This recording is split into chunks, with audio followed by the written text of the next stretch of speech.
So for factoring, when I say the word factoring, oftentimes it'll also be dividing. All right, but factoring is there something in the numerator that can reduce with the denominator? And I do it by first factoring the numerator. And I'm going to go real simply here on the top. So this is going to be 5 times x times x. So factoring is really, can I list it out as honestly, it's the more complicated way of looking at the problem. Instead of having simplified together with like, oh, x times x, that's x squared. I'm saying, well, I have x squared, so I'm thinking that's x times x. And this is over x. And then I look to see if again, here I'm only multiplying and only dividing, which means I can reduce. I have an x in the denominator. Do I have an x in the numerator? I absolutely do.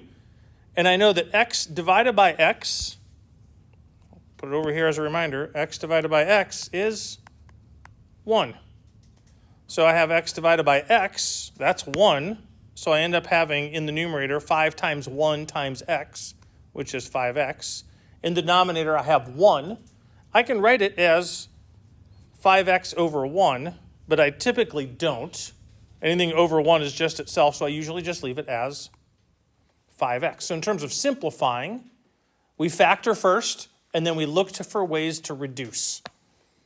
In the numerator of the second problem, I first factor, and factor is dividing, and I look to say, is there anything in both this term and this term that they have in common?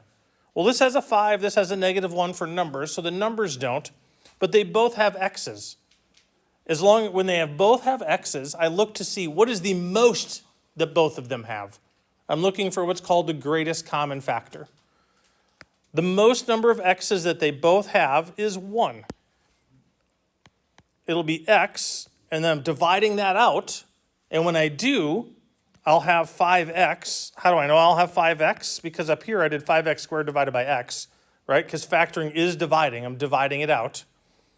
And then x divided by x, which we did over there to the right, means I'll have -1. The most common mistake I'm going to see is people will say, well, when I factor that x out, it just goes away, which is false. You can't just do magic in math. I know it might seem complicated sometimes, but it's not magic. It doesn't just disappear. This x, when it gets factored out, because what we're doing here, this is reverse distributive property. So another way to think about factoring and dividing is reverse distributive property. If I were to take this numerator and put it back the way it was, I'd go x times 5x, right? Distributive property, x times 5x, that's 5x squared. X times -1, that's the negative x. So how do you know if you factored? If you multiply it back out and you get the same thing, that's how you know that you factored the right way. And then in the denominator, we have x. And then finally, I get everything factored, and I look to see, is there something exactly the same in the numerator as there is in the denominator that's only being multiplied and divided?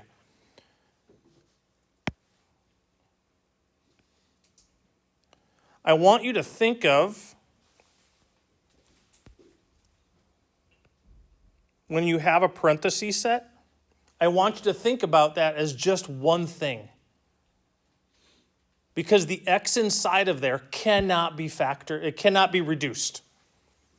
All right? Because there was an x that was inside of here, but it can't be reduced out with this x in the denominator. Anything inside of parentheses is one solid thing.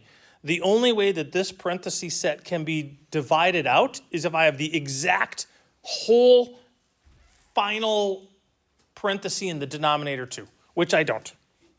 All right, but I'm going to go ahead and move that box out of the way so we can see what we're doing.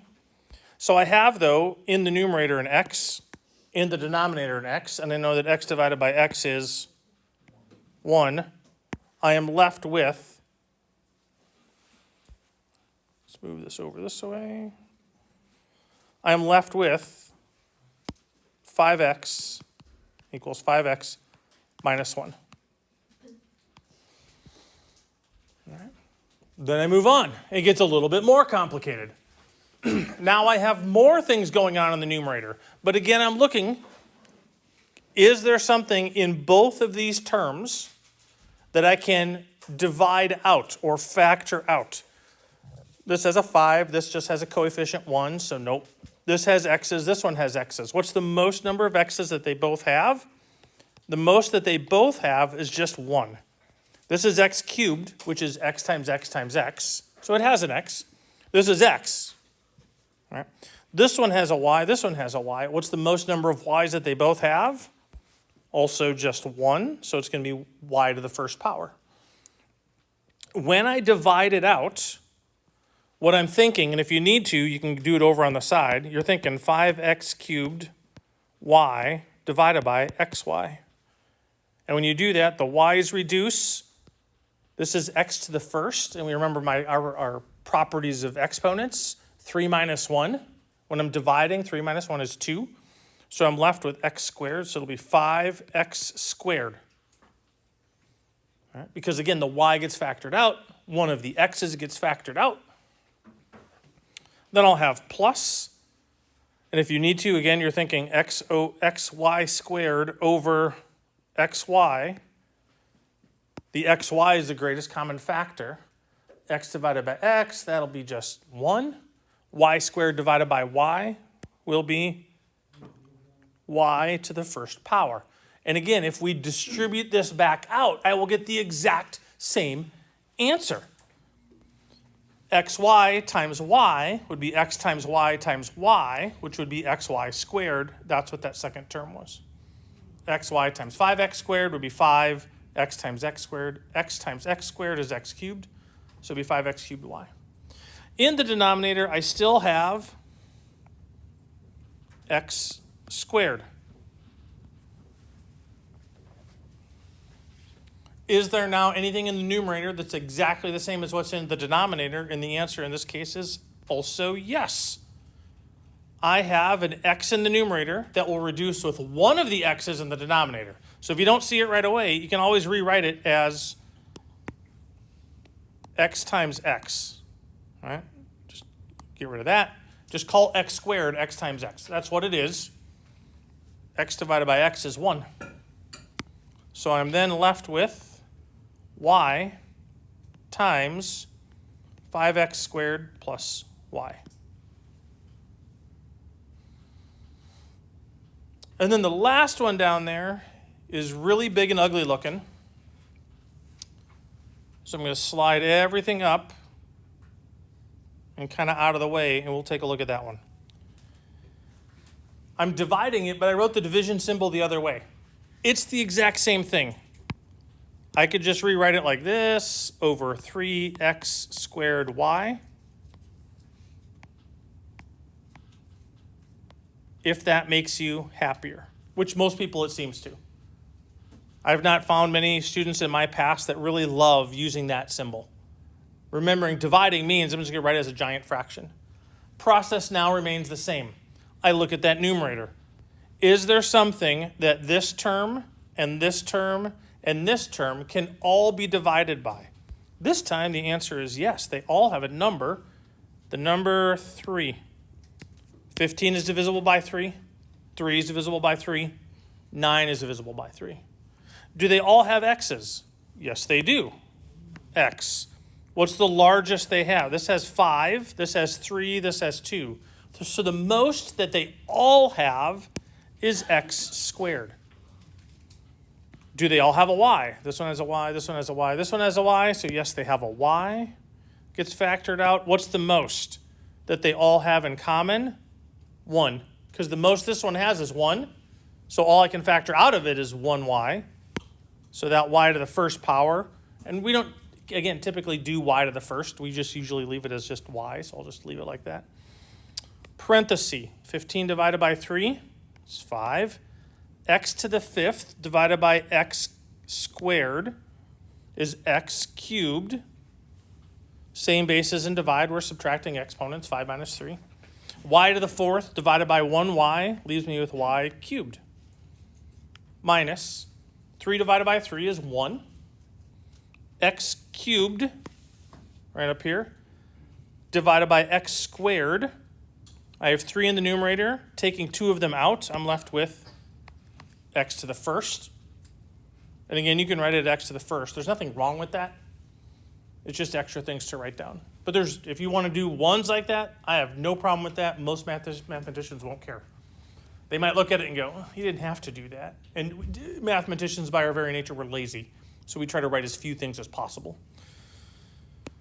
All right, and then y squared, I'm dividing 1y out of that, which that leaves me then with 1y still in there. Plus, dividing the 3 out of the 9, so that's 3.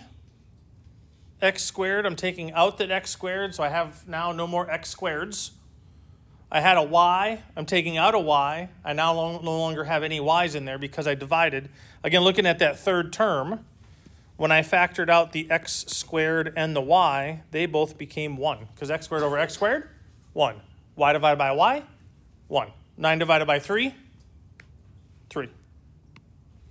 My numerator is now completely factored. In the denominator, I had 3x squared y. Because the original equation said, divide it by 3x squared y. Do I have identical things in the numerator that I have in the denominator? Yes, I do.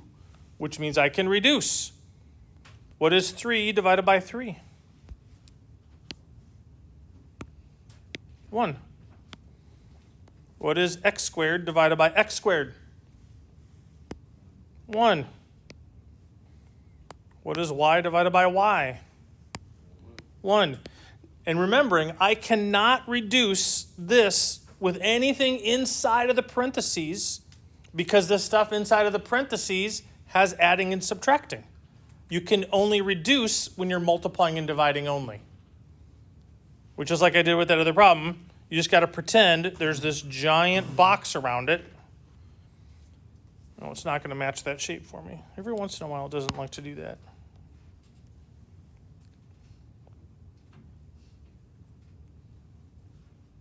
There we go.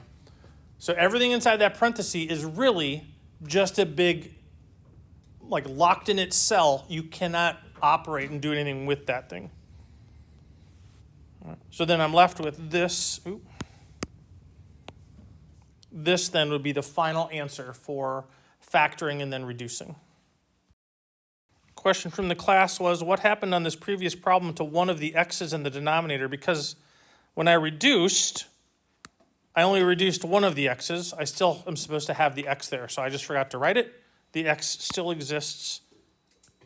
That then would be the final answer on that one. Long division now.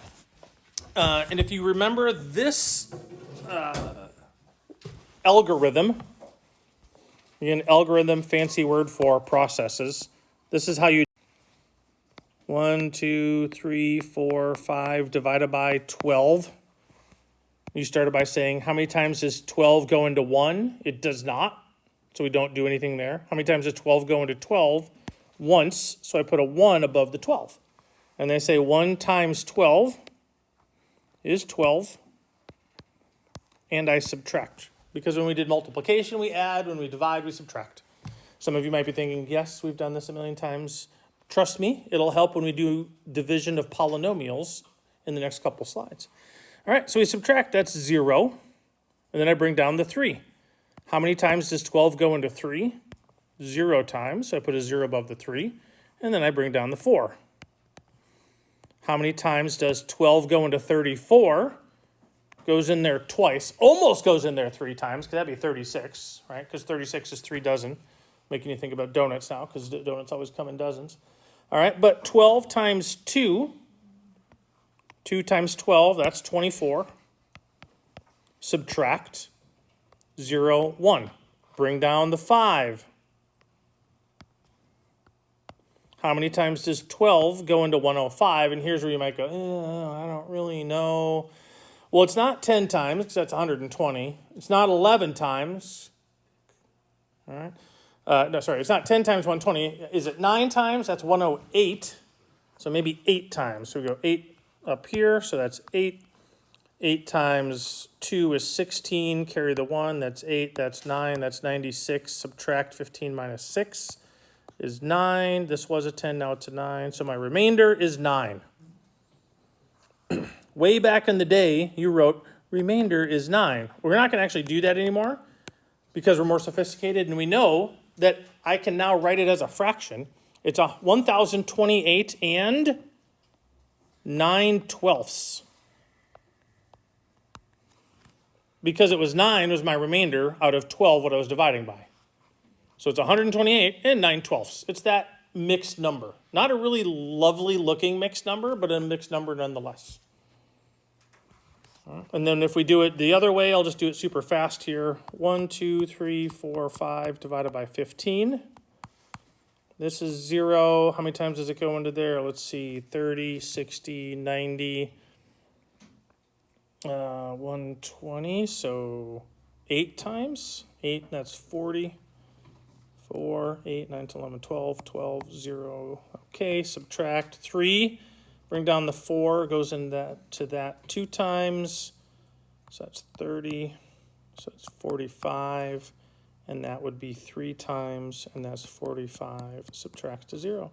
So my answer would be 823, whole number. Since 15 divides evenly into this number and gives me a remainder of 0, 15 is a factor of 1, 2, 3, 4, 5. 12 is not a factor of 1, 2, 3, 4, 5 because when I divide it, the remainder is not 0. The same thing will hold true when we do polynomials, like this. So here's what we're going to do. Going to rewrite it like a long division problem, but first thing first, I need to put it in order from highest to lowest. So I put it in order from highest to lowest. My largest value there is 4x cubed, and it's a positive. Then I have negative 4x squared. Then I have plus 7x, and then I have minus 9. So when we're going to do division, the first thing we have to do is write it in, it's called descending order. Highest power first, all the way down until we have nothing. Then I'm going to divide by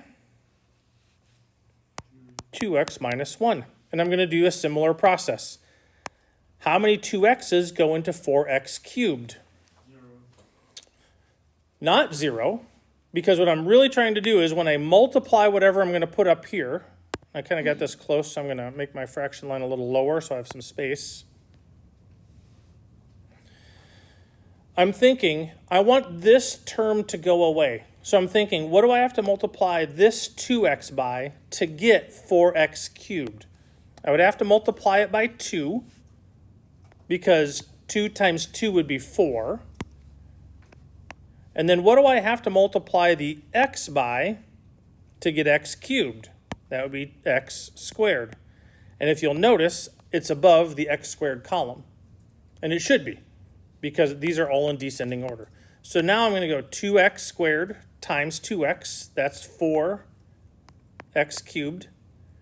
And then I'm going to do 2x squared times negative 1. Can't forget the little negative 1 there. That's part of this. So the 2x squared times the negative 1 is negative 2x squared. Now when we do this, we have to remember that division is subtraction. So I'm going to subtract in every single step. 4x cubed minus 4x cubed is 0. If I've done this the right way, that number will be 0. If I didn't do it the right way and I get something other than 0, then I did something wrong. That's how you'll know. Did I do this step right? Is that number 0? Yes? Then you did the right step. Then we say negative 4x squared minus a negative 2x squared. Minus a negative is plus. So I have negative 4x squared plus 2x squared is negative 2x squared. So again, negative 4 plus 2 is negative 2. But really it was negative 4 minus a negative 2. Keeping track of negatives in this process is challenging. Then we bring down the next item. Down comes the 7x. It's a positive, so I'll write it as plus 7x. And then I'm looking to say, what do I multiply this 2 by to get negative 2? Multiply it by negative 1. What do I multiply this x by to get x squared?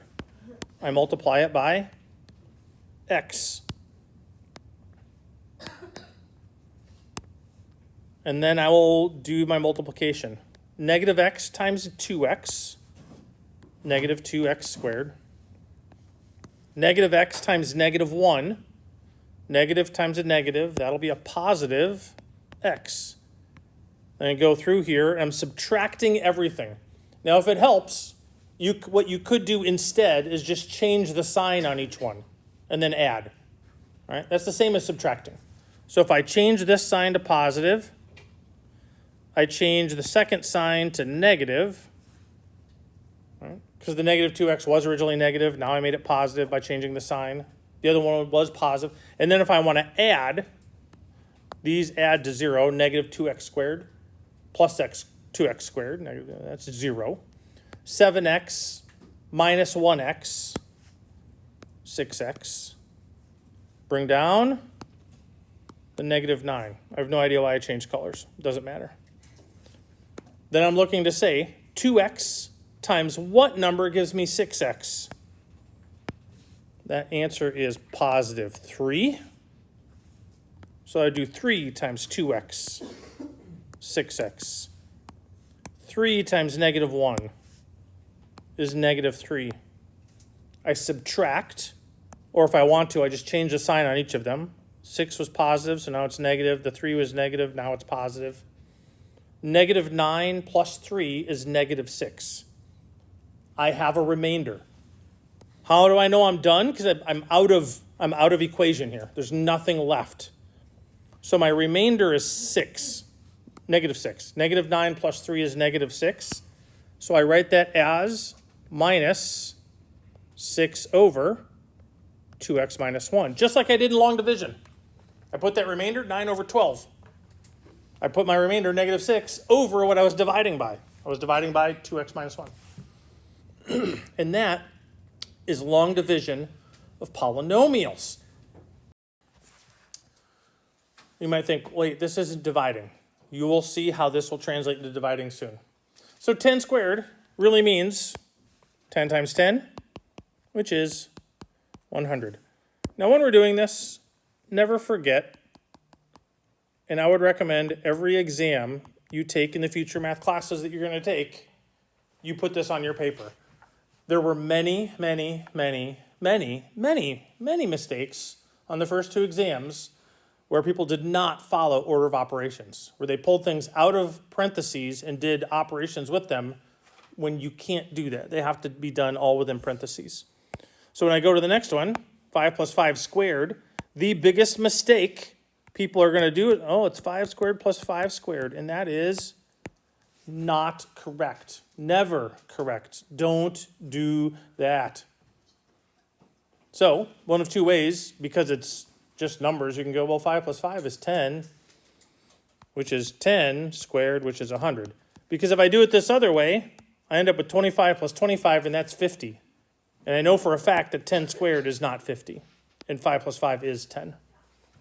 4 plus 5 squared, you do it the same way. 9 squared, 81. And then lastly, I have x plus 5 squared. So to follow suit, if I go x squared plus 25, you are going to be 100% wrong. You have to think, what does squared mean? Is it 5x squared? No. Squared means x plus 5 times x plus 5. Squared means times itself. We're going to be doing a lot of problems like this.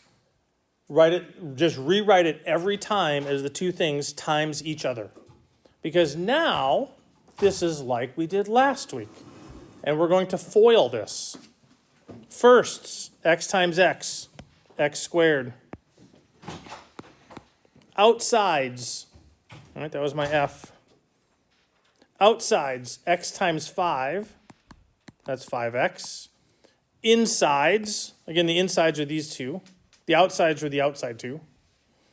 5 times x, that's also 5x, and that was my insides. And then my lasts were 5 times 5, that's 25.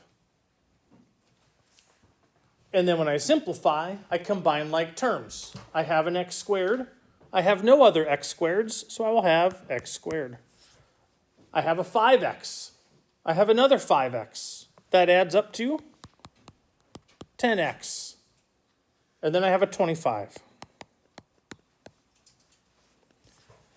Could I do that with those other ones? I certainly could. If I wanted to do this one, I could have done it as 4 plus 5 times 4 plus 5. Because squared means times itself. And then if I FOIL, firsts, 4 times 4, 16. Outside, for O's, outside, 4 times 5, 20. Inside, 5 times 4, also 20.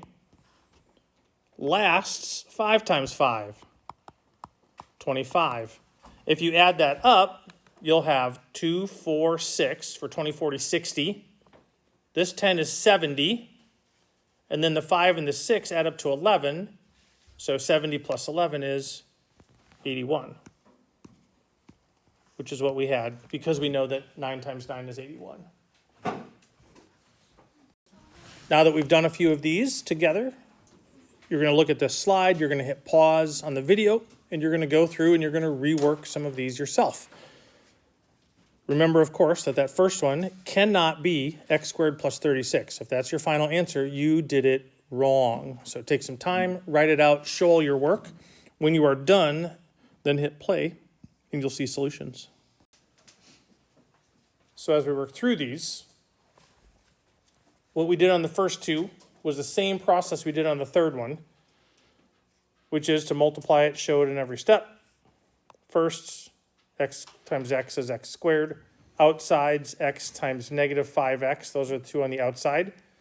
Negative 5x. Insides, negative 5x, and then lasts.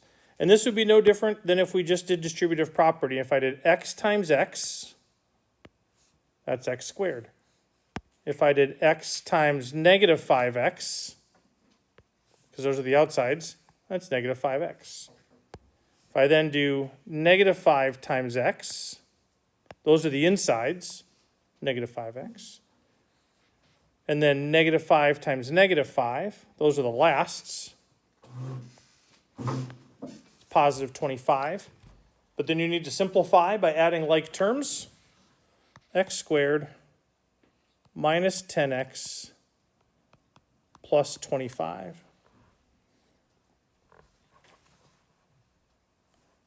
Last one, start with the same process. 2x minus 5 times 2x minus 5. And then when you do this, if you've done it correctly, it is 4x squared. That's my first term. My last term will be positive 25. I know that because negative 5 times negative 5 is positive 25. And then the two inside ones will add to negative 20x.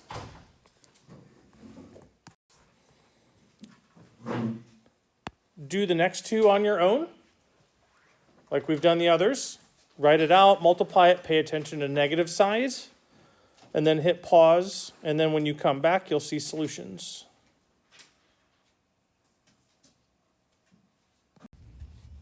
So on the first one, first, outside, inside, last. There are the firsts, there's the outsides, there's the insides, there's the lasts. And then we combine like terms, and I'll have 4x squared minus 25, because those inside terms, negative 10x and positive 10x, add to 0. And if you look at this structure, this is a common structure that you're going to see this type of a problem many times with me and many times in the next math class that you take. You end with what's called a difference of squares. It's the difference, subtraction, of squares. 25 is something squared. 5. 4x squared is something squared. 2x times 2x is 4x squared. So it's called a difference of squares. And we're going to see this format many times, and you're going to get in the very quick habit, I hope, of being able to factor it that same way, where it's the same thing in each of the two sets of parentheses. The one difference, the one is plus and the other one's minus. Now, if you did this one What's the difference between the top equation and the bottom expression and the bottom expression here? The first two terms are written in the opposite order. And if you multiplied it out, did your combining of like terms, it will be the exact same thing. We do this to show that if you're looking at it and it presents to you an expression and the x term isn't first, it is okay to reorder it inside of the parentheses. And actually, I would encourage you to reorder it inside the parentheses so that you'll have your highest power first and your lowest powers last. Then we move along. All right, now what we're going to get to is we're going to get to factoring. Here, we have it already done. We already have it as x squared plus 6x plus 9. So what I need to do here is think, is there a way that I can split it? I'm going to put x and x because when they multiply for firsts, I get x squared. What do I also know right away? Well, the number all by itself, which has been the pattern in the past, the 5 times 5 here, 5 times negative 5 was negative 25. Here I have positive 9. So my last number is two numbers that are going to multiply to positive 9, such as 1 and 9, because 1 times 9 multiplies to 9. But what I need to then take a look at is, what is this sign? This sign is a positive. In terms of the algorithm for factoring, again, algorithm is nothing more than a series of steps, is if this is a positive number, that means the sign in each of these two parentheses is the same. So they'll be either both positive or both negative. The middle sign tells you what it's going to be. So if this sign is positive but the middle number is negative, that means both of these numbers are negative. If this number is positive and this number is positive, positive here means same sign. This one says which one it is. They both be plus. And then what happens when we FOIL that out? Let's do it quick. X squared. Outsides, 9x. Insides, 1x. Lasts, 9. X squared plus 10x plus 9. Does that give me this? No, it does not, which means these two numbers are not the choices I want to go with. Are there other numbers that multiply to 9? 3 and 3. If we try 3 and 3, and if we FOIL that, first times first, that's x times x, that's x squared. Outside is x times 3. Inside is x times 3. Last is 3 times 3. And when that simplifies, it simplifies to x squared plus 6x plus 9. What we're going to be doing is thinking through, in scenarios like this one, is there two numbers that multiply to positive 9 that add to negative 6? And that's really the phrase you should get in the habit of saying to yourself, which means if you haven't already memorized that phrase, you're maybe writing it down right now as I talk. But are there two numbers that multiply to 9, positive 9, that add to positive 6? And that's how we ended up with 3 and 3. Because 3 plus both positives, positive 3 times positive 3 is positive 9.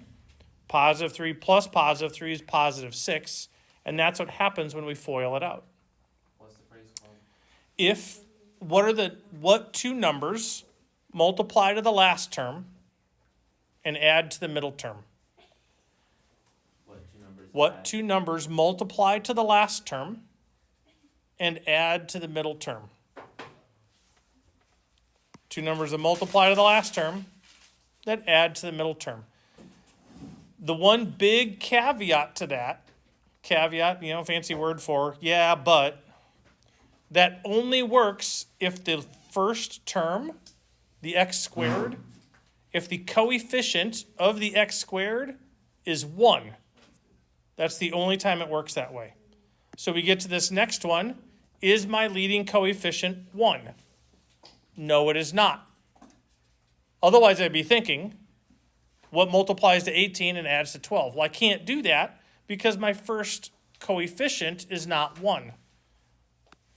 But getting back to what we did at the beginning of this class, can I factor these things? Do all of those terms have something in common? The answer is yes, they are all divisible by 2.